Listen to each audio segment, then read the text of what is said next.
are going to talk about Maryland's most walkable neighborhoods. Are you wondering what those are? Me and the girls are going to tell you today. I am Melissa Terzis, DC Real Estate Mama. Who are you? Marcina. Who are you? Leah. Okay, and today we're going to talk about which neighborhoods are the most walkable in Maryland.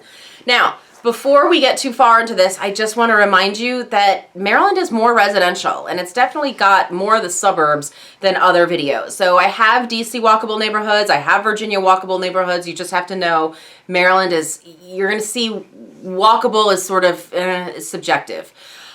So Maryland exerts a little bit more control over building, and that's why this is. So there's not a ton of like commercial development, and when they are, you'll see sometimes they're in village centers, especially as you get further north in Maryland, places like Columbia or Ellicott City. They've got a little village center, and then all the residential neighborhoods surround them. And that kind of is a theme and a vibe that you'll see all through Maryland.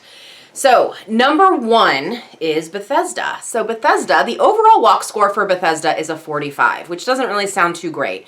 But Bethesda encompasses a pretty large area. So if you zoom in on downtown Bethesda, you're going to come up to a 99 walk score. And this makes sense if you look at downtown Bethesda, where there's a huge concentration of shops, restaurants, transportation options like the bus and metro.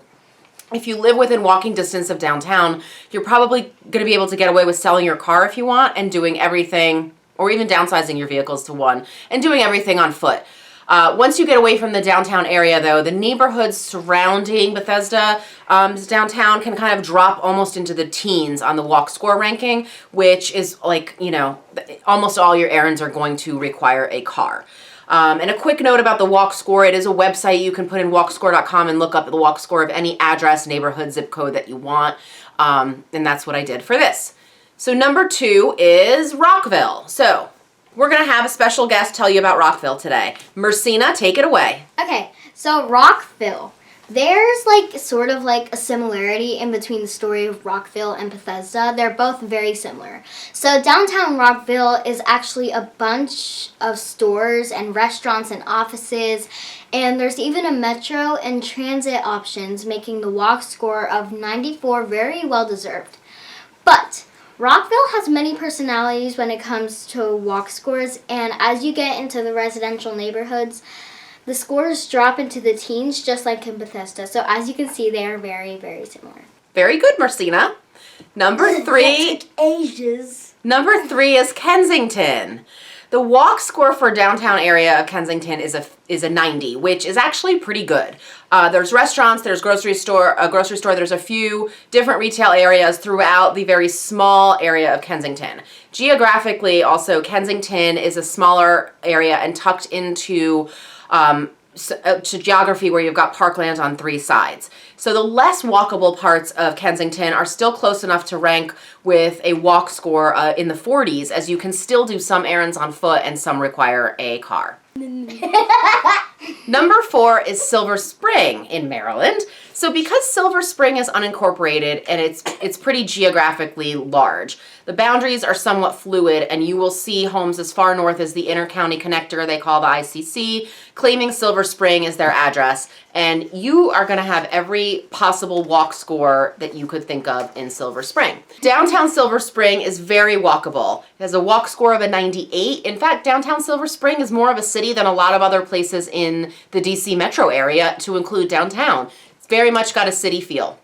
You can ditch the car and grab the metro or a bus and do everything on foot in downtown. The neighborhoods surrounding downtown, like Woodside Park, there's walk scores there in the 70s for homes that are closer to the downtown strip and all of the retail. But as you get further even into Woodside Park, your walk score drops to the 40s. And that's the same neighborhood, especially and now if you're getting further towards the Beltway. So that's saying that you really can't walk to some of that stuff. You've got to do some of that with your vehicle. So remember that Maryland tends to cluster retail in central areas, so depending on how far out your house is in Silver Spring, it's going to determine the walkability. There are some other retail areas in Silver Spring, so you would just have to kind of check for specific address, but just know that they run the gamut. Number five is Tacoma Park. So finally, we have Tacoma Park, which is a very cool, eclectic neighborhood with a downtown strip and a ton of restaurants, shops, metro, bus transportation, even some offices. The homes that are near the downtown retail strip rank in the high 80s on the walk score. Tacoma Park is pretty small, so the houses that have decent access to downtown are going to have a great walk score, but there are some that are on the fringes that are not super walkable, and those are going to be sort of over toward the east, toward Flower Avenue. You're going to see homes there, the eastern border of Tacoma Park, where they rank in the mid-40s for their walk score. Now we're going to go to Mercina for the conclusion about our Maryland walkable neighborhoods. So to sum it all up, this is a Maryland recap of the walk scores from the Metro DC neighborhoods where many people have chosen to purchase their homes. So if doing errands by foot or by bike is important to you, then you might want to focus on living close to the retail areas in your preferred neighborhood. So if walkability isn't as important, then you will have more options in Maryland, which is more suburban than DC or that state on the other side of the river, Virginia. Our contact info is coming next. DC Real Estate Mama checking out. Bye, y'all. Wanna hear you go.